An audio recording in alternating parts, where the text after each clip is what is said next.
Tonight's guest is a 3-time schoolboy champion, junior champion, 2 times youth champion, elite 2019 champion, former GB boxer, Mark Dickinson.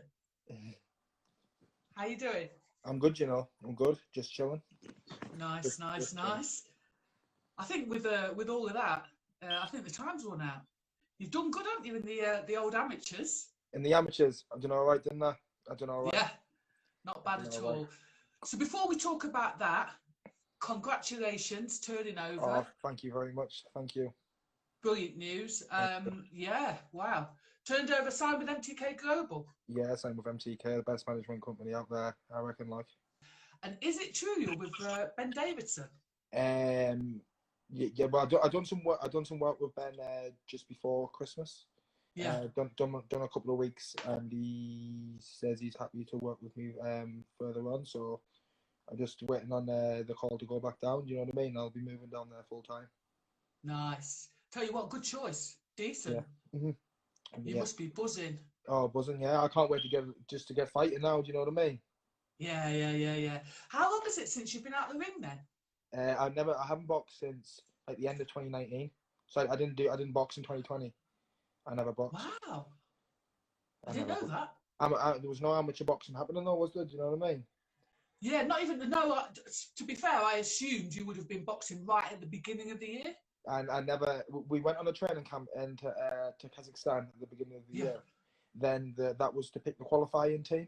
The qualifier team was picked. I wasn't picked, and then the qualifiers got cancelled and everything. Anyways, you know what I mean? So it was just a nightmare, really. Just a nightmare. So I guess, well, yeah, it is a nightmare, but I can totally now understand why you've chosen to turn over. Yeah, it's just you don't want to be going trading all the time, but not looking forward to anything coming up. Do you know what I mean? So it's just one of them. And to be fair, you've done loads in the amateur scene, haven't you? Yeah, I had 91 bouts as an amateur, so it's not like I know I'm going pro young, but it's not like I haven't got the experience. You know what I mean? Yeah, totally. Yeah, I was thinking, bloody hell, it must be good though. If you've been up, and there's Josh Taylor's up there, isn't he? And Lee McGregor, Shabazz Masood. Yeah, very, very good fighters. All very good fighters. Very good fighters. Yeah. Is it slightly daunting though, because like you're obviously you're a great fighter, and then you're going into the gym as a new boy. Is that a bit daunting? Not really. Not really. It's just like I've done boxing all my life. You know what I mean? So it's just like going into another gym. Obviously, you see good fighters and that, and it's like, well, on GB, obviously Anthony Joshua trains with Robert Kraken. Do you know what I mean? So like we see him in the gym and that down there. So it's like you get used to seeing obviously the first time you see him, it's like, oh, it's Anthony Joshua. Do you know what I mean? But you just get used to it. Do you know what I mean? So you're not starry-eyed then? No. Just like, it's only Josh Taylor, whatever. No, it's good because I'm guessing, you're going to learn so much from them literally in the first few weeks. Do you know what I mean? Definitely, 100%. So I've got to ask you before we move on about the amateurs. So one of your, I don't want to use the word rival, but I heard a Dickie Bird that you fought in the amateurs. Yeah. Joshua Frankham. Twice, yeah, we boxed twice. So it's 1-1, is it not? It's 1-1, yeah. But I beat him in the final of the youth ABAs, and then about 5 or 6 weeks later, I beat him on a split, and about 5 or 6 weeks later, he beat me on a split. You know what I mean? So guess what? You're both amateurs now. You're both pros now. Sorry. Both professional, yeah. But I think he's a bit lighter than me. What if he went up? Money talks. Hey, it's true. It's true. Hey, listen. Money talks. If it happens, remember I was the matchmaker. No. So listen, I'd like you to tell the people that don't know a lot about you a little bit about how you got into boxing, because I know your family are massive people, aren't they, in the boxing scene? Well, my 2 uncles were both boxed professionally. So it was just kind of like, I've just done it from being a kid, really, do you know what I mean? Because I just wanted to be like them. So we just kind of, they boxed for Birtley, I boxed for Birtley as an amateur all the way through. And it was just like, it just went from there, really, you know. I started going to the gym at about 5 or 6. Is that how old you were? Yeah, about 5 or 6, and I've just done it ever since. Bless you. Bless you. So they couldn't keep you away. And did you, as a kid, because well, I don't know, maybe it was just our family, but did you guys have like a makeshift space in the house where you used to do sparring and stuff? Because we used to have that. we used to do a bit of sparring when we were kids. Like my 2 brothers both boxed as well. You know what I mean? I got a brother 1 year older than me and a brother a year younger than me, and they both boxed as well, both national champions. So it was like we used to just get the gloves on and get stuck in. You know what I mean? Was there any ref? Who was ref? Mum or dad? We'd wait till they went out shopping. So between you and me, who's the best one in your family? Don't be shy. Well, them 2 don't box anymore. Do you know what I mean? They stopped when they were about 16, 17. So we'll have to say me. It's true. It's true. But you did really well, didn't you? So you went to Birtley. You won a gold at the European Youth Championships, didn't you? In 2017. I won a you gold went to the Worlds as well, didn't you? I went to the World Championships in 2019. That was as a senior. I went to the European Games as a senior as well. I won the Youth Europeans and I won the Youth Under-18s Commonwealth Games as well in the Bahamas. That's impressive. Thank you. That's really impressive. And you said you wanted to be a double Olympian. I mean, obviously, I see why you've made the choice, but was it hard to make that choice? It was hard. I know what it is, right? I always wanted to go to the Olympics. Was always something I wanted to do. Do you know what I mean? And then I never got picked for the qualifier, and then the qualifiers get put back. It was getting put back, and it's like you're just waiting about, aren't you? You know, you're just a sitting duck. No one wants to be a sitting duck. You know what I mean? You want to be making moves, so. I guess also that because the cycle is there's another 3 years after this cycle, and then you don't know, and you're not old. What are you, 21?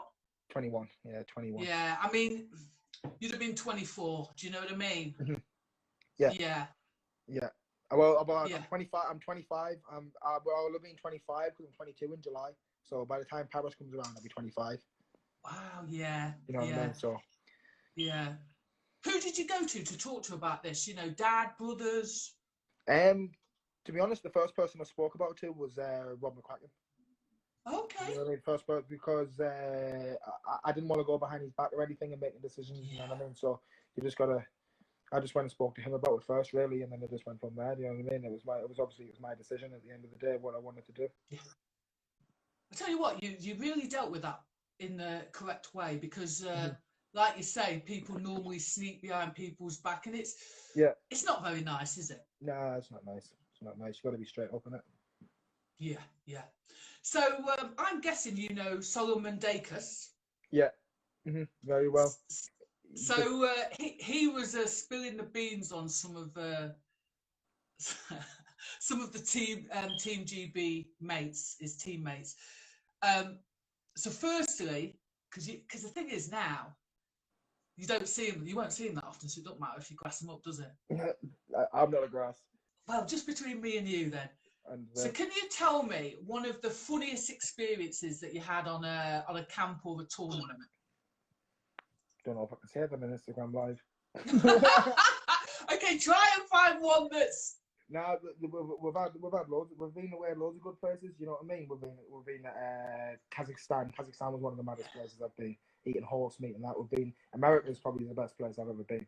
A training camp in Colorado was unbelievable. It was unbelievable. So who's the most likely to sneak out then? Listen, I'm no grass. I'm saying no.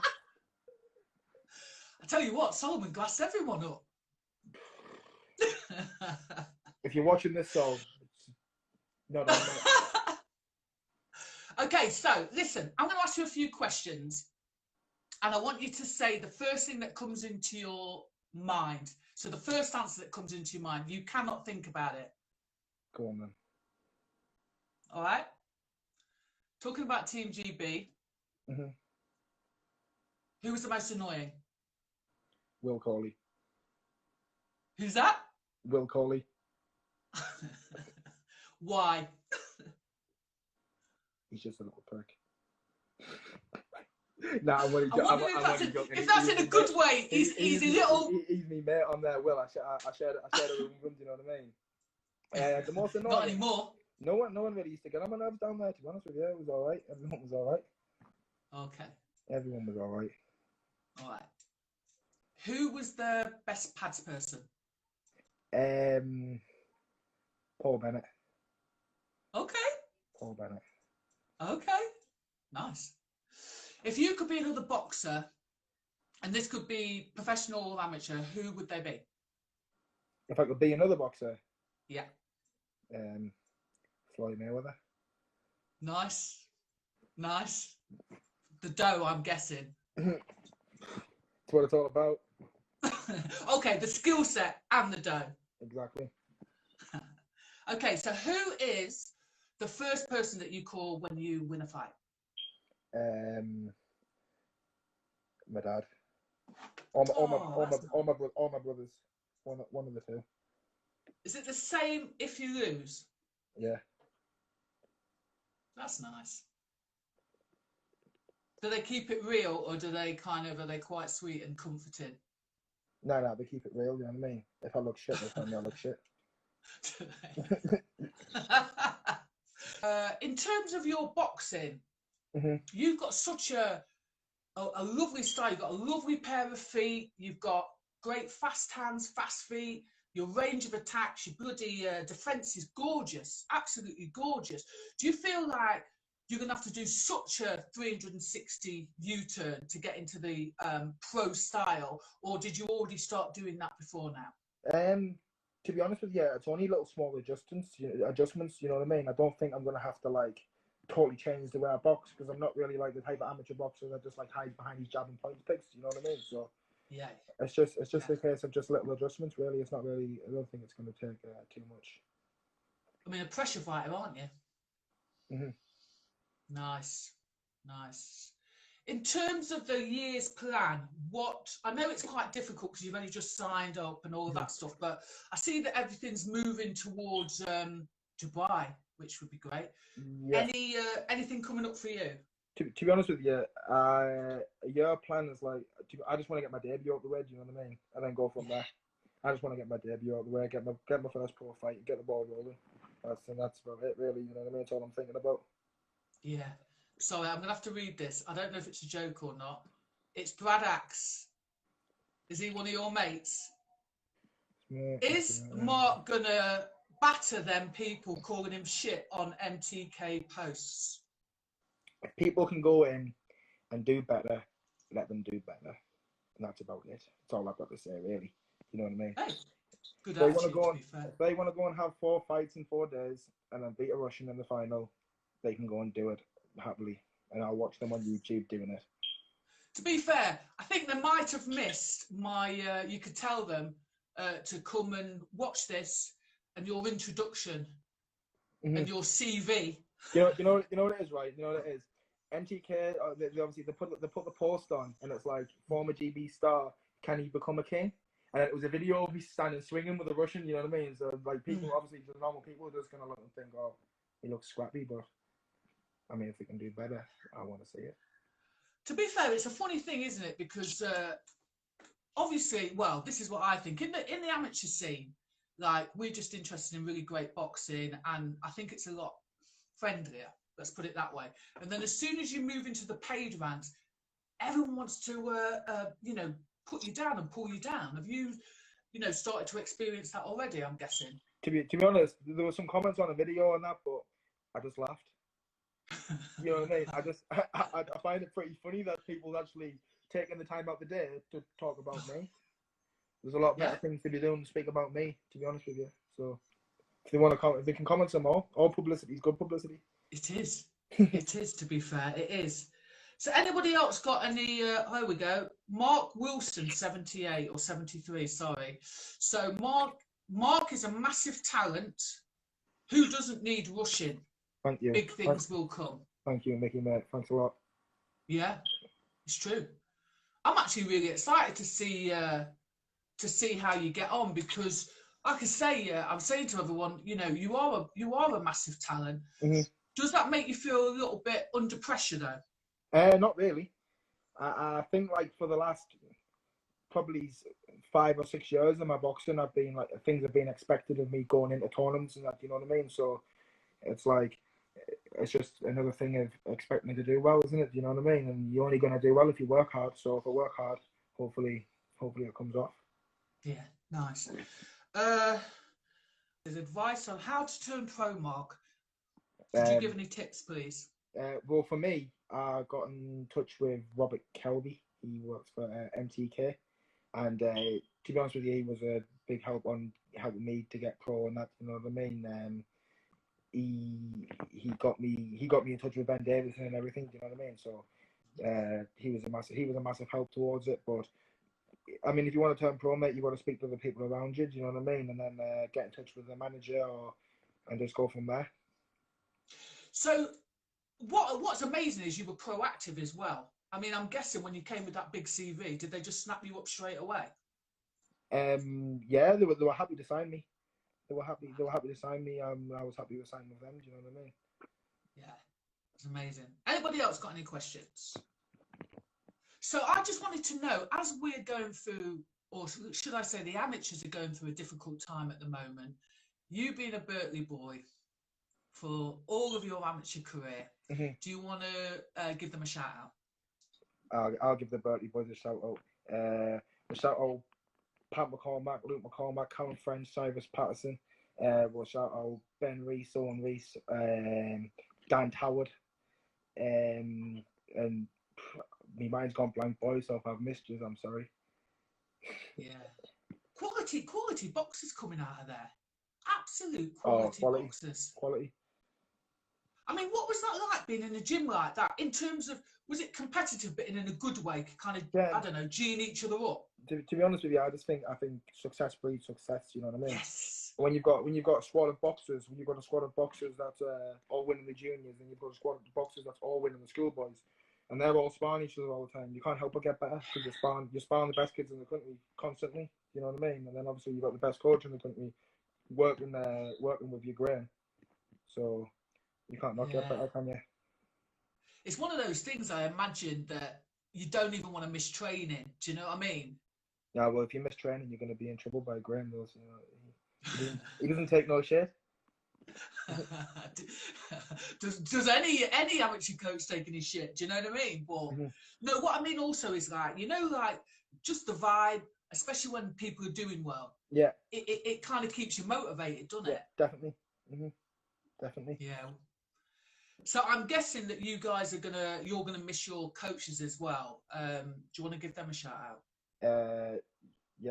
Big thank you to everyone at Birtley Boxing, Graham Rutherford, Danny Boyle, obviously my dad and all the coaches down the gym. Big thank you for everything you've done for me. Nice. That's it, really. And buy tickets for his pro fights. Because to be fair, they're the foundation, aren't they? Oh, definitely, 100%. You know what I mean? I wouldn't be doing what I'm doing now, or any of it. You know what I mean? If it wasn't for them, because that's where it all started. So, obviously, yeah. All credit to them. I really want, you know, those kids that are at home and maybe think, oh, I've had enough of this, waiting around. Please God, you know, just keep going, even if you're doing a little bit of sparring in your front room. Yeah. Any other questions for Mark? Everyone's quite shy. Don't be shy. I don't bite. I thought everyone was outgoing up your end, up north. Up here, so Saturday night, probably all on the drink. It's true, you know. What would you say is the thing that you would miss the most? You know, I know you're on a new journey and it's exciting, but what will you miss the most from the amateur scene? On the amateurs, probably going away different countries and fighting with your mates. That's probably the best thing about it. You know what I mean? You go away as a team and it's everyone's mates, and then all winning together. You know what I mean? It's probably what I'll miss the most. Like. Yeah. And what are you looking forward to the most out of the pro scene in the next, let's say, couple of years? Because I'm guessing you want to be a world champion. That's everyone's goal. Yeah. To be honest with you, I just can't wait just to get the fucking show on the road. You know what I mean? Yeah. Get some fights in. Obviously, fighting on the pro shows. Hopefully, fighting on the telly. That will be good. Yeah. I mean? So, yeah. To be fair, I can imagine you're going to get on the old screen. Mm-hmm. Hopefully. Please God. Please God. If you could go to your management and say, right, this is what I want in the next you know, six months to a year, and they could grant you any wish, how many fights would you preferably like to have? To be honest with you, I'll fight once I'm fit and ready to fight. I'll fight whenever. You know what I mean? I'll leave it down to my management company and that when I'm going to be fighting, because they're the best management company for a reason, aren't they? So I may as well. They can watch manage my journey and see where it goes. And they'll put me on the right path, I'm sure. Yeah. So when do you move? To be honest, I'm just waiting on my bed getting delivered. That's the crap, you know what I mean? My bed's getting delivered to the house down there, and then I can move down. So what, too posh to sleep on the floor? You get a bad back, innit? Well, actually, no. Apparently it's good for your back. I don't know, like. Allegedly. So listen, thank you very much for giving us your time. Oh, thank you for having me on. Thank you very much. And listen, I think it's going to be an amazing journey. You're in an amazing gym with an amazing coach. Yeah, I'm really looking forward to see how far you get in your career. But until then, keep in touch, and thanks very much. Oh, thank you very much for having me on. Thank you. If you like this video, please go ahead and give it a thumbs up. If you're not a subscriber of Shadowboxer UK, we'd love to see you, so please go ahead and subscribe now.